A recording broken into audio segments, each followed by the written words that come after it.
Kita sempat greget banget ketika ada wartawan yang nanya waktu itu ya, setelah Pilpres banget nih, ke Anies Baswedan. Pak Anies apakah akan nyari panggung politik yang lain nih setelah kalah dari Pilpres gitu. Anies menjawab, "Oh enggak, saya tidak akan mencari panggung yang lain." Ternyata sekarang nyagup juga nih di Jakarta. Nah, kemudian setelah Anies memproklamirkan diri nyagup di Jakarta, wartawan ganti ngelirik nih pasangan yang lain. Maksudnya jadi wakilnya, yaitu Muhaimin. Pak Muhaimin, Mas Anies jadinya nyagup tuh karena kalah dari Pilpres, sekarang nyari kerjaan politik baru. Kalau Anda gimana nih? Cukup puas dengan posisi jadi ketum partai? Atau ikutan mau nyagup juga nih di tempat mana gitu? Atau mendampingi Mas Anies juga satu paket ke Jakarta? Waktu itu Muhaimin ngejawab enggak. Tapi sekarang nih ada satu video yang bilang dia gergetan pengen juga nih maju di Jakarta. Lah, tergoda iman politiknya ya. Selamat memasuki kota Jakarta yang macet. Tadi agak telat Sekjen marah-marah kepada Ketua DPW, saya belain. Karena Ketua DPW telat nggak salah, yang salah macetnya Jakarta. Mulai Apa perlu Jakarta. kita nyalon gubernur Jakarta? Saya minta rekomendasi satu, mengutus Ketua Umum menjadi calon gubernur DKI Jakarta. Dengar semuanya kan? Muhaimin minta partai untuk bikin rekomendasi ke dirinya untuk bisa nyagup di Jakarta. Katanya gregetan sama macet, kata Muhaimin. Bisa nggak dihasilkan di Mukernas? Macetnya minta ampun. Ampun luar biasa. Jadi ketua-ketua DPW saya belain tadi Sekjen marah-marah. Terkait catatan Gus Imin terkait Cagup Jakarta, itu kan Gus Imin pengen maju jadi Cagup Jakarta gitu ya. Apakah PKB ingin mengusulkan nama Gus Imin untuk menjadi cawagupnya Mas Anies? Bukan, itu ekspresi rasa frustasi saya dengan kemacetan yang tidak pernah ada solusi. Ini aja acara mundur sampai 2 jam gara-gara macet. Ini kenapa nggak ada solusi yang efektif? Tapi kalau Gus Imin jadi cawagupnya Mas Anies, Saya ini ketua umum itu apa ya, tugasnya terlalu banyak ya. Wakil ketua umum maju sebagai wakil gubernur DKI kira-kira siapa? Pokoknya silahkan semua maju di mana-mana, nanti Des Pilkada yang akan maju. Tuh. Jadi karena ngelihat Jakarta itu juga kayaknya menarik gitu ya. Singkat cerita, wah menarik juga nih maju di Jakarta daripada jadi ketua umum terus nih. Kan udah belasan tahun Muhaimin ya memimpin PKB gitu. Mungkin saatnya juga ikutan Anies. Makanya sekarang bilang, bisa nggak ini partai kasih saya rekomendasi untuk maju di Cagup di pemilihan atau Pilkada Jakarta gitu. Ternyata waktu ditanya wartawan, enggak, saya frustasi aja dengan macetnya. Gregetan pengen ikutan jadi gubernur gitu, biar bisa menangani macet gitu maksudnya. Belum jalan karena banyak daerah proses belum jalan karena cocok-cocokan itu. Belum cocok, ada cocok. Itu nanti saya nggak bisa menyampaikan karena sangat macem-macem variasinya di DES itu. Makanya saya sudah off lawes urusan kalian lah, aku bingung perkembangannya. Ada yang last minute, ada yang sudah siap. Kalau Jakarta last minute. Kayak Lampung misalnya, perkembangan tiap hari berubah. Tapi kabarnya minggu ini akan tuntas. Tuh, jadi nggak jelas ya. Ini PKB jadi dukung Anies atau enggak tuh belum jelas. Ketika di depan wartawan justru Muhaimin tuh bilangnya tuh nggak tahu, saya bingung gitu. Saking bingungnya tuh nggak tahu, kayak pengen nyagup aja, udah saya aja yang nyagup kan gitu ya. Mungkin begitu.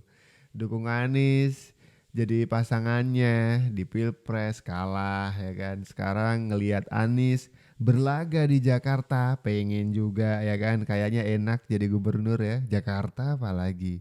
Itu kan tangga kedua setelah jadi presiden gitu. Makanya pengen juga nih.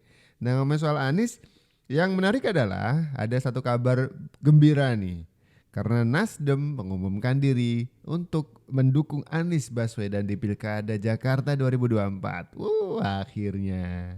Partai Nasdem resmi mengusung Anies Baswedan menjadi bakal calon gubernur pada pemilihan gubernur Jakarta 2024. Keputusan itu diambil dalam rapat tertutup yang dipimpin Ketua Umum Partai Nasdem Surya Paloh. Keputusan Partai Nasdem mengusung Anies Baswedan sebagai bakal calon gubernur dalam pemilihan gubernur Jakarta 2024 adalah hasil rapat bersama Ketua Umum Partai Nasdem Surya Paloh. Pengumuman sikap politik Nasdem di Jakarta sejatinya akan diumumkan pada 31 Juli 2024, namun dipercepat hari ini tanggal 22 Juli. Sementara itu terkait wakilnya, Nasdem memberikan kebebasan kepada Anies Baswedan untuk memilih wakilnya. Sebelumnya Nasdem memiliki 3 nama yang akan diusung selain Anies Baswedan, yakni Bendahara Umum Partai Nasdem Ahmad Saroni dan Ketua DPW Nasdem Jakarta Wibi Andrino. Kok jadi pasrah ya? Ini kira-kira keuntungan Nasdem mendukung Anies di Pilkada Jakarta apa ya? Mungkin kalau menurut saya sih dengan mendukung Anies Baswedan maka suara elektoral Nasdem itu masih bisa dipelihara sampai dengan 2029. Itu kan bilang sendiri dia tidak memaksa Anies untuk memilih Nasdem untuk kadernya dipasangkan menjadi wakil ya. Apalagi PKS sudah ngunci memasangkan Anies dengan Sohibul Iman. Kan bingung juga di Nasdem, waduh udah dikunci sama PKS ya kan. Kita gimana nih gitu. Sedangkan mereka perlu memelihara suara sampai di pemilu selanjutnya di 2029 kan begitu. Jadi mesti tetap akan harus mendukung gitu, nggak mau. Menjelang Pilgub Jawa Timur, semua partai telah merapat ke Khofifah Emil, kecuali PKB dan PDIP. Hal ini cukup wajar karena selain PKB, tidak ada partai yang bisa mengusung calon sendiri, dan ditambah elektabilitas Khofifah Emil masih sangat dominan. Bagi PKB, wajib hukumnya mengusung calon sendiri di Pilgub Jatim. Hal ini karena PKB adalah partai pemenang di Pileg 2024 kemarin, serta bisa mengusung figur di Pilgub Jatim sendirian. Bagi PKB saat ini bukan soal menang atau kalah di kontestasi Pilgub 5 tahunan ini, tapi demi marwah partai yang menandakan bahwa partai pemenang punya nyali besar. Jika nanti PKB merapat ke Khofifah Emil, maka dipastikan Khofifah Emil melawan kotak kosong. Lantas, mau ditaruh di mana wajah PKB? Yang menarik adalah kalimat untuk menjaga marwah seorang pemenang ya harus mau mencalonkan diri itu bertolak belakang dengan kondisi Jakarta. Kaisang bahkan menyentil Presiden PKS Ahmad Saihu, harusnya Pak Saihu itu maju menjadi gubernur di Jakarta gitu. Maksudnya Kaisang tuh sebenarnya mau ngomong gini, kok pilihnya orang di luar kader terus sih Pak Ahmad Saihu? PKS kan partai pemenang di Jakarta gitu dengan kursi terbanyak. Kenapa harus mendorong orang di luar partai yang bukan kader gitu? Nah sekarang di Jawa Timur PKB itu adalah seorang partai atau sebuah partai yang punya kursi terbanyak juga di situ. Jadi kayaknya bakal agak malu marwah partainya mau ditaruh di mana kalau harus jadi ikut koalisi gitu ya. Apalagi ini Khofifah, orang yang dari dulu tuh mengatasnamakan diri sebagai PKB tapi PKB-nya Gus Dur. Sedangkan sekarang itu PKB dipimpin oleh Muhaimin. Saya bisa membayangkan perasaan Muhaimin. Khofifah kok setiap ditanya PKB ya Gus Dur terus. Ini kan saya ketumnya PKB gitu. Masa saya nggak dianggap? Kan gitu ya kan. Nah ini kayaknya PKB mau nggak mau wajib hukumnya untuk memunculkan calon sendiri. Tak hanya Bobi Nasution di Pilkada Sumatera Utara yang punya koalisi super, Khofifah Indar Parawansa dan Emil Dardak juga punya koalisi super untuk berlaga di Pilkada Jatim 2024. Duet Khofifah Emil sejauh ini sudah mengantongi dukungan dari 7 partai yakni Gerindra, Golkar, P3, Demokrat, PSI, Perindo, dan PKS. Tapi, banyaknya dukungan ke Khofifah Emil ini rupanya tak bikin PKB gentar. Dengan banyaknya perolehan kursi di DPRD, PKB bisa mengusung cagup dan cawagup sendiri di Pilkada Jatim nanti. Wakil Sekjen PKB, Syaiful Huda pada 23 Juli 2024 bilang duet Khofifah Emil belum aman untuk bisa menang gampang di Jawa Timur. Huda mengatakan PKB tengah menggagas koalisi dengan PDIP di Pilkada Jatim. So, menurut kalian, kubu mana yang akan memenangkan laga Pilkada Jatim 2024? Apakah Khofifah Emil dengan koalisi supernya atau PKB lewat basis massa yang besar di Jawa Timur? Kalau urusan menang kalah mungkin soal nanti di pemilu kadanya ya. Di pilkadanya nanti akan jadi seperti apa. di top of mind masyarakat Jawa Timur, itu yang akan menentukan. Cuman kalau kita ngebahas soal kursi di DPR, bakal agak sulit bagi pemenang pilkada Jatim kalau partainya tidak menguasai parlemen. PKB mungkin punya kursi terbanyak, tapi ketika koalisi itu jadi kursi lebih banyak lagi, kan gitu ya. Bener nggak Bu, sebagai orang yang dekat sama Gus Dur, bener nggak sih itu Bu? Gus Dur tuh meramalkan Pak Prabowo jadi presiden di masa tua, Pak Prabowo itu orang yang ikhlas, itu propaganda politik atau bener sih Bu? Rasanya benar. Jadi saya termasuk yang setiap subuh pada saat beliau presiden, inner circle Gus Dur kan tidak banyak. Saya yang relatif selalu sholat subuh di istana. Yang mengikuti jalan subuhnya Gus Dur itu saya. Begitu juga setelah beliau selesai dari tugas kepresidenan, saya termasuk yang relatif paling rutin menemani beliau. Saya termasuk yang, mohon maaf, jadi dulu waktu Gus Dur jadi presiden, yang diminta menelpon calon-calon menteri, mungkin hampir separuh calon menteri yang diminta menelpon itu saya. Artinya saya relatif dipercaya oleh Gus Dur. Jadi kalau ada tamu berapa banyak, bawa rombongan, usul menteri ABCDE, yang nyatet saya. Setelah itu tamu lagi yang nyatet saya. Malam sudah selesai tamu, saya kemudian mendiskusikan dengan Gus Dur dari catatan saya. Besok lagi ada tamu lagi yang mencalonkan ABCDE, saya yang menemani. Bukan apa-apa, sederhana, karena yang bisa ngetik saya. Saya dari dulu pinter ngetik. Jadi kalau ada pertemuan para tokoh-tokoh nasional, ada Pak Amin Rais, ada Bu Mega, ada Pak Akbar Tanjung, ya, kemudian Gus Dur, di luar mereka hanya saya yang masuk. Tuh, itu kesaksian tentang ini ya, sebuah nubuat atau ramalan. Gus Dur tuh pernah bilang bahwa Prabowo suatu saat nanti akan memimpin negeri ini, dan itu coba dikonfirmasi ke Khofifah sebagai orang terdekat dari Gus Dur, dan konfirmasinya juga wah menarik ya, sepertinya memang benar begitu. Jadi sudah dikonfirmasi nih, benar Gus Dur tuh pernah meramalkan Prabowo akan memimpin atau menjadi presiden Republik Indonesia. Jawa Tengah, Pak Prabowo putuskan adalah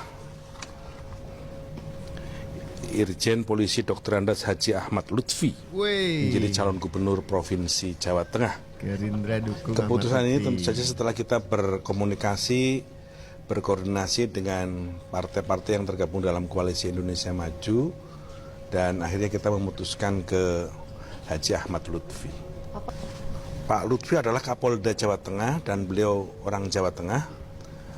Cukup lama berdinas sebagai Kapolda di sana. Beliau cukup memahami kondisi Jawa Tengah. Jawa Tengah. Tuh, ini Gerindra sudah fix mau mengusung Kapolda Jawa Tengah Ahmad Lutfi untuk diajukan di Pilkada Jateng nanti. Menarik ya, karena mengingat Jawa Tengah adalah kandang banteng, dan sekarang Ahmad Lutfi punya nama yang cukup mentereng di beberapa hasil survei masyarakat Jawa Tengah tentang siapa yang pantas menduduki jabatan kursi satunya Jateng. Wah, ini PDIP mulai ketar-ketir nih. Mungkin ada niatan untuk mendekati Ahmad Lutfi juga ya, ternyata udah dikunci dulu sama Gerindra ya. Wah, ini nih Wali Kota Semarang yang mau nyalon lagi. Di kemarin sempat digeledah KPK di kantor dan juga di rumahnya. Tapi sampai sekarang masih belum ditetapkan tersangka ya.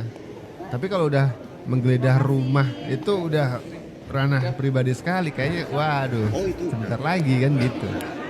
Tapi masih anteng-anteng aja, masih senyum-senyum. Tapi saya yakin itu sudah pasti menggigil gitu ya badannya ya. Ada Hefe Arita, Wali Kota Semarang. Kenapa harus mendekati pilkada? Sehingga kan muncul spekulasi, wah ini dikerjani Bu Ita, ini memang operasi politik. Boleh. Pembelaan dari orang yang sedang ditarget itu boleh-boleh aja, nggak apa-apa. Tapi terkesan agak maksa juga. Kalau misalkan ini kasus memang pengembangannya di saat ini, masa mau nunggu setelah pilkada gitu, ngapain? Kalau memang KPK perlu untuk melakukan penggeledahan sekarang, ya geledah aja nggak apa-apa kan? Itu kan sudah prosedur. Nah, sampai saat ini juga belum ada tersangka satupun. Kalau ada pemberitaan tersangka itu hoax gitu. Nyatanya sampai saat ini KPK secara resmi belum menyatakan adanya tersangka satupun. Pencekalan pun itu tidak menyebut nama, gitu. Siapa yang dicekal. Jadi kita hormati proses hukum dari KPK, biar KPK bekerja menyelidiki ketika ada tindak pidana korupsi, biar itu resiko masing-masing. Kita tetap mendukung upaya-upaya dari KPK. Oke, kalau emang mendukung nggak usah lempar isu narasi. Kenapa harus mendekati pilkada? Itu nggak usah dibahas ya. Kita dukung aja KPK kerja, mau mendekati pilkada, mendekati hari raya, mau mendekati hari libur, nggak apa-apa, terserah aja. Yang penting penindakan korupsi tetap lanjut kapanpun itu.